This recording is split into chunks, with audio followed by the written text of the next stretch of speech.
गांव रामपुर अपनी शांति और खूबसूरती के लिए जाना जाता था। वहां के लोग मेहनती और सरल थे, लेकिन हाल ही में एक अजीब डर ने पूरे गांव को घेर लिया था। गांव के पास एक पुराना वीरान कुआं था और लोगों का कहना था कि वहां एक चुड़ैल का साया रहता है। रात होते ही कुएं से अजीब आवाजें आती और कई लोगों ने वहां सफेद साड़ी में एक औरत को घूमते हुए देखा था।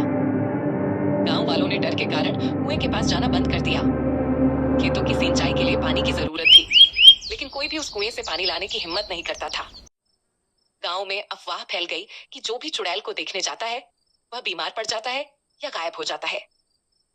रवि गांव का एक नौजवान था जो इन बातों पर विश्वास नहीं करता था। उसने अपने दादा से पूछा, क्या सच में चुड़ैल होती है?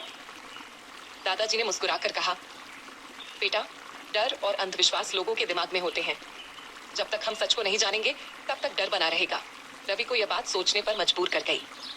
उसने ठान लिया कि वह इस रहस्य से पर्दा उठाएगा।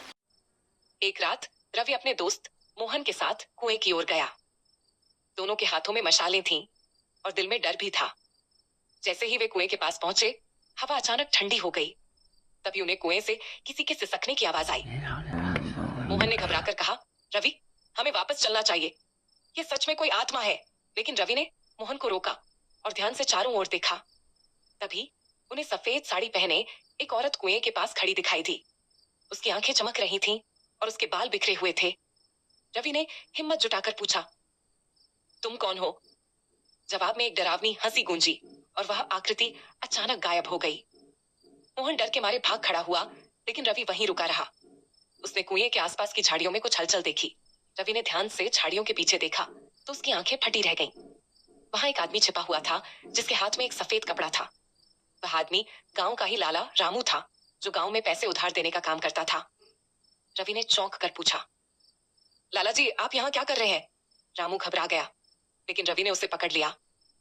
कुछ ही देर में मोहन भी गांव के कुछ लोगों को लेकर आ गया। जब गांव वालों ने रामू को सफेद कपड़े के साथ पकड़ा हुआ देखा तो सब हैरान रह गए। रवि ने सबको बताया, ये कोई चुड़ैल नहीं थी, ये लाला रामू थे, जो गांव वालों को डराकर इस कुएं से दूर रखना चाहते थे। गांव के मुखिया ने कड़क आवाज में पूछा, रामू, तुमने ऐसा क्यों किया?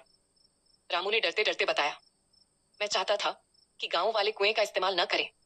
कुएं के नीचे सोने की मुद्राएं छिपी हैं, जो मुझे मिली थी। अगर लोग कुएं का इस्तेमाल करते तो उन्हें इसका पता चल जाता। इसीलिए मैंने चुड़ैल की अफवाह फैला दी। रात को मैं सफेद कपड़ा ओढ़कर लोगों को डराता था और अजीब आवाजें निकालता था। गांव वालों को यह जानकर गुस्सा आया कि वे इतने दिनों से एक झूठे डर में जी रहे थे। मुखिया ने फैसला किया कि कुएं से सभी गांव वालों के लिए पानी निकाला जाएगा और वहां की जमीन की खुदाई की जाएगी। जब खुदाई हुई तो सचमुच वहां कुछ पुराने समय के सिक्के मिले, लेकिन गांव के भले के लिए उन पैसों को मंदिर और स्कूल के निर्माण में लगा दिया गया। रामू को उसके झूठ और धोखाधड़ी के लिए दंड दिया गया और गांव वालों ने कसम खाई कि वे अब अंधविश्वास में नहीं पड़ेंगे। रवि और मोहन गांव के हीरो बन गए, क्योंकि उन्होंने गांव को एक बड़े धोखे से बचाया था। इस कहानी से हमें यह सीख मिलती है कि हर डर का सामना करना चाहिए और सच्चाई को परखने की कोशिश करनी चाहिए। कभी कभी डर महज एक भ्रम होता है, जिसे लोग अपनी चालबाजियों के लिए इस्तेमाल करते हैं।